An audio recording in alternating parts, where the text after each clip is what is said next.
Ayan, hello, magandang umaga sa inyong lahat. Pero syempre, ako naman talaga yung mas maganda.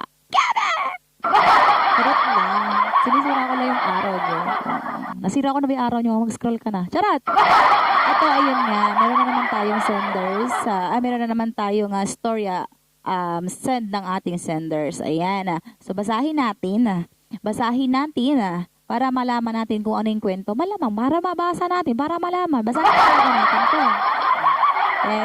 So, handa na ba kayong makinig? Pakinggan natin ng ating istorya about sa ating senders. Pero yan, syempre, di ba, bigyan natin ng suggestion or kung ano yung ma-advise natin sa senders na ito after nating mabasa ang kanyang hinanaing. So, ito na, umpisahan na natin. Pinag-ipunan kong bahay, pero pag uwi ko ng Pinas, Hi, I'm 44, female, 2 dekada. Ako lahat ang sumalo sa pamilya ko. OFW ko ng 2 dekada. Hindi na rin nakapag-asawa kasi mas inuna ko sila. Tuwing sahod, walang natitira sa akin. Lahat padala sa Pilipinas.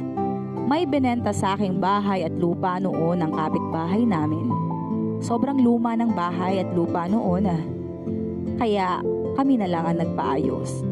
Malaking gastusin yun, bawat video call, ang bukang bibig ng nanay ko. Anak, konti na lang. Matatapos na ang bahay mo. Anak, naglalagay na ng tiles. Pasensya ka na. Simple lang muna. Pinanghawakan ko yun.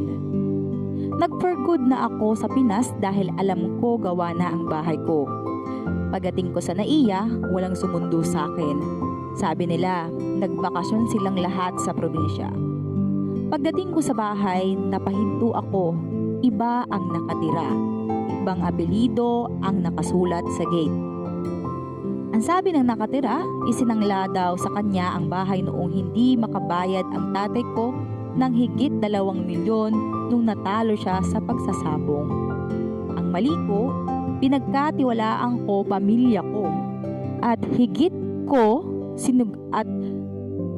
hindi ko sinigurado kung totoo ba ang mga pinapakita nila. Basta na lang akong nagbigay ng pera. Pinuntahan ko ang pamilya ko sa probinsya. Wala silang masabi. Si Papa, di makatingin sa akin. Si Mama, umiiyak lang. Kapatid kong bunso, walang bukang bibig, kundi sorry lang. Kaya pala every time na nangihingi ako ng picture sa kanila kung kamusta na ang bahay, lagi silang busy. Lagi nasa labas, bigla-biglang isasara, tatawag ko kesyo mahina daw internet nila.